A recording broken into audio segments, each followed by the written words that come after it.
I get asked a lot of times, Father, so you're Catholic, right? I'm like, yep, yeah, I am. They say, so what's the difference? What's the main difference between like the Catholic Church and any of the other like Protestant denominations or non-Catholic churches? Maybe it would be this. Maybe it would be authority.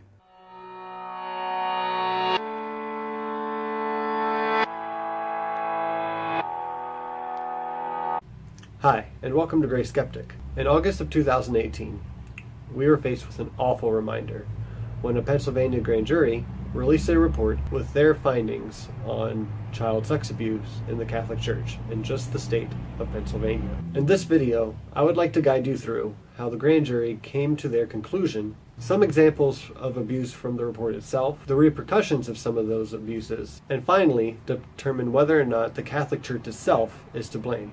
And spoiler alert, the answer is yes. But it is important how we get there. Some of what I will go through will probably be hard to hear, but it is all a matter of fact. Please keep in mind that spreading awareness of these atrocities in this report is the best way to keep them from continuing, as ignoring these problems likely led to most of these child rapes and sexual misconducts in the first place. So first, this grand jury investigation started because of previous grand jury investigations findings. I already mentioned that this latest report only covered 6 of the 8 dioceses in Pennsylvania, and that's because the other 2 have already been investigated. The grand jury report from 2005, covering the Philadelphia Archdiocese, identified over 60 predator priests, and the 2016 report of Altoona Johnstown Diocese uncovered about 50. The evidence that they acquired then strongly suggested that the abuse was more widespread than they could have imagined. In the words of the Pennsylvania Attorney General, Josh Shapiro, who I will be quoting multiple times here, it happened everywhere. So Pennsylvania acted, and they opened another grand jury investigation. The 40th statewide investigating grand jury covered tremendous ground. 500,000 pages of internal church documents, victim and abuser testimony, and even testimony from special agents from FBI investigation. The grand jury even witnessed the church sending lobbyists to try and keep this report from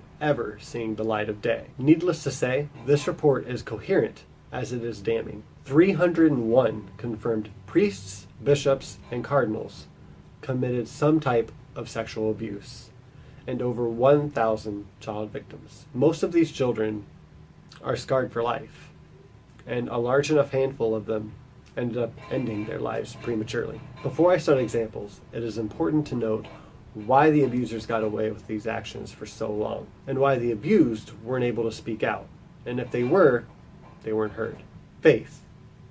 The priests weaponized faith. It's okay, because I'm a priest. God wants us to show our love for each other in this way. You deserve this because you're a dirty sinner. Also a common line, if you tell anyone, you and your family will burn in hell forever. Faith and betrayal from your spiritual guidance.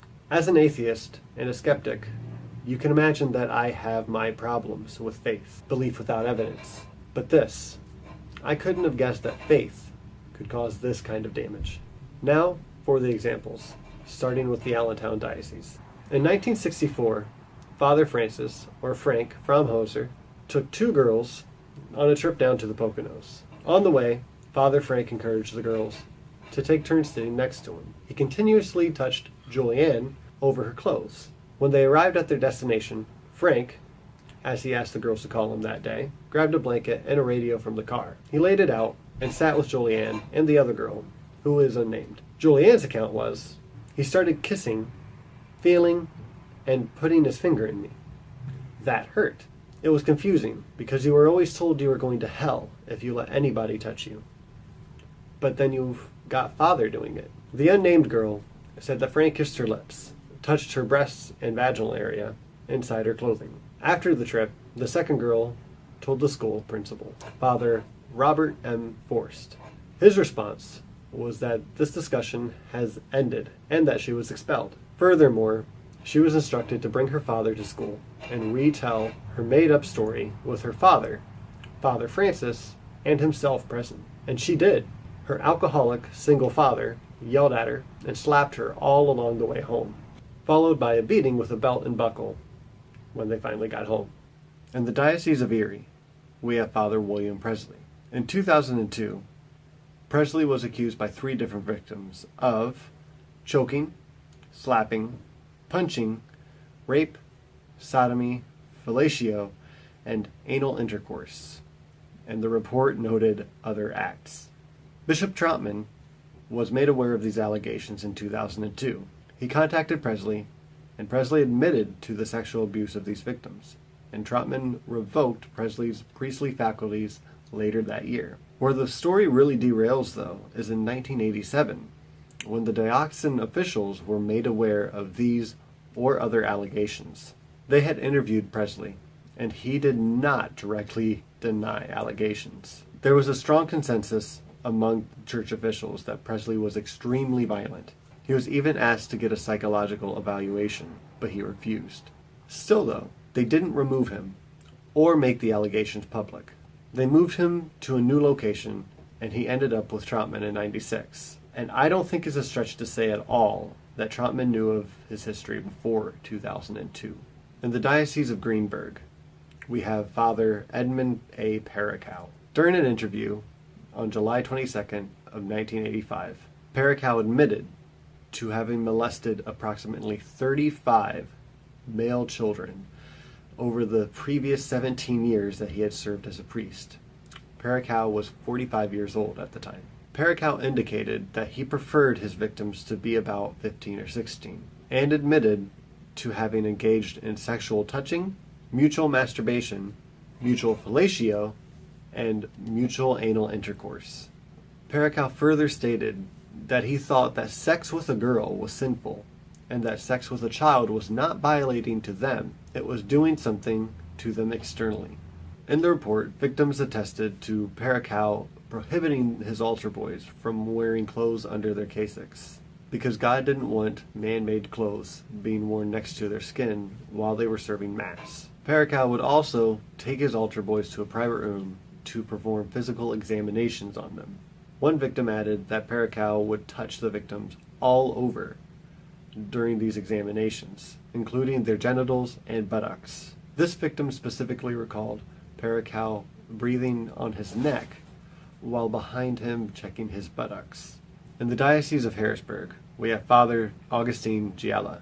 And I'll warn you now that it gets weirder and sicker. At the St. John Evangelist Church, Giella met a family who warmly embraced him as their parish priest. The family included 8 girls and 1 boy. Giella began sexually abusing the girls almost immediately after being assigned to the parish. There's no need for me to get into details in this one, except for me telling you that the youngest sister that he abused started when she was only 18 months old. The grand jury learned that Giella's tragic abuse of these girls could have been stopped much earlier if the Diocese of Harrisburg acted on a complaint in the 1980s. But the good news is that the family actually contacted the police this time in 1992, and Giella was arrested soon after. The police found urine samples, pubic hair, young girls' panties, and more in his possession. Sadly, Giella died awaiting trial.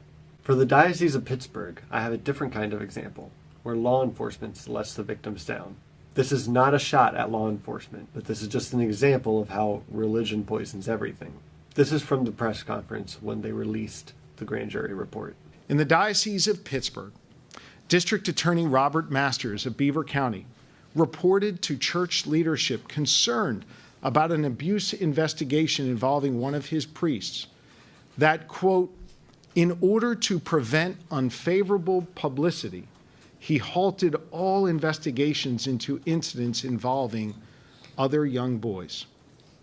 District Attorney Masters actually testified to the grand jury that his reason for failing to investigate and prosecute the sexual abuse case against a priest was that he wanted the diocese's support for his political career.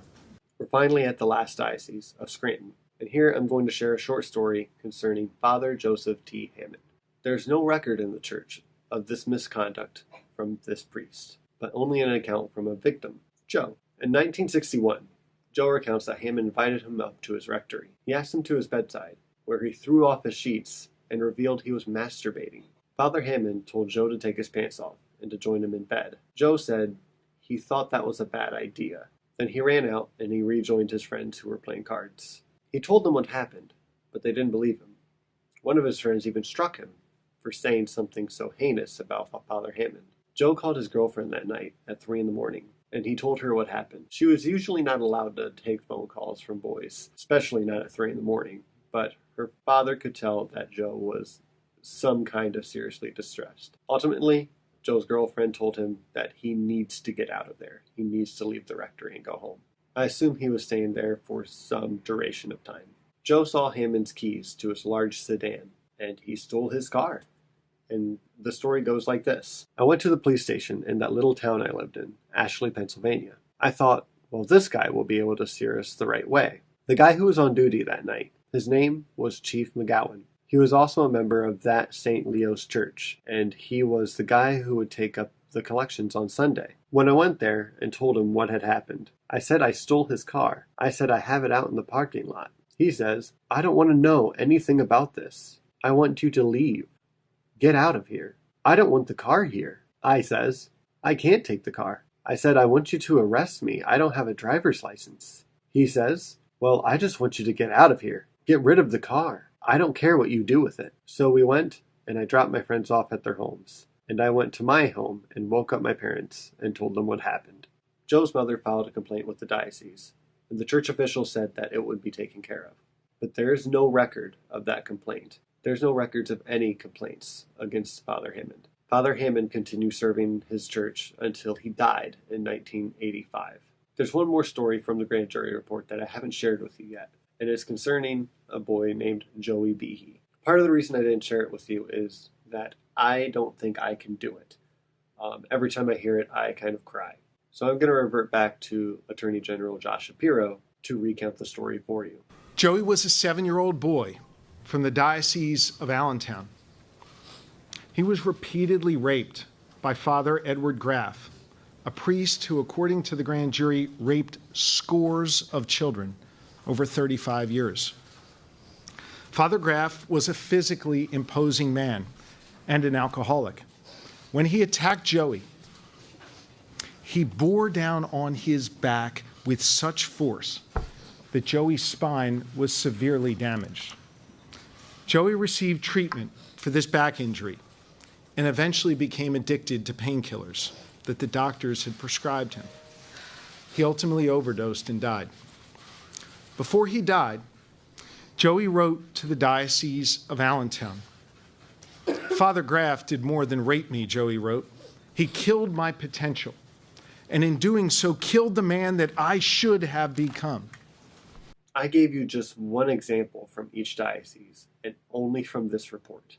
It is important to note that close to all of the priests who were in this report, whether they admitted to their actions or not, never faced criminal charges. This is due to statutes of limitations and a lack of knowledge we used to have about people dealing with sexual and other types of abuse. Some church officials intentionally lied and covered situations up, even after word got out in part, just to avoid some legal issues and skate past statutes of limitations. The good that comes from this is the chain of events that have followed. I've heard hundreds of people have called in their stories of abuse by members of the Catholic Church. The grand jury advised reform, again, but I'm hearing more focus on this ridiculous rule of celibacy, which is unnatural and unhealthy. Also, I'm happy to tell you, New York, Missouri, New Jersey, New Mexico, Washington, D.C., Iowa, Maryland, Virginia, Michigan, Nebraska, and Illinois' attorneys general have said they're opening investigations to search for abuse. Iowa already found a priest who had abused over 50 boys over 20 years. The bishop of the diocese has already vowed to relocate Reverend Jeremy Coyle, who is living in a retirement house across the street from a Catholic school. I'll say it again, the bishop vowed to relocate that priest. Things are looking grim for the Catholic Church right now. Also, a big shout out to Thomas Westbrook, Holy Koolaid, who started a fundraiser for SNAP. They've earned $3,776, and they're going for $5,000. Also, another big shout out to Bill Donahue. Be very, very careful of some of these laymen and women who now are riding their high horse that they're going to resolve all the problems. They come to the table with their hands clean. Remember, Jesus warned us about the purist, okay? We live in a time of hyperventilation, where everything is overheated. Will Shapiro ever go after the public schools? I don't think any bishop should ever cooperate with any law enforcement unless, in fact, the same playing field is being invoked against everybody else. Fuck you, dude. Final words to all of you who are Catholic out there. I understand if you are not rethinking your faith right now. I think it's crazy, but fine. What isn't fine is supporting the Catholic Church right now, though. In the documents gathered from the church diocese, it's clear to see that the billions they have paid off families, lobbyists, authorities with come from your pocket. Everything goes up to the Vatican and is redistributed from there. You have paid to cover this up, inadvertently, of course. But now that you know, further doing so, before the Catholic Church shows true reform, such as releasing documents and turning predators over to the proper authorities, you are condoning child rape. You have been victimized, so please don't go full Stockholm and let it continue to happen.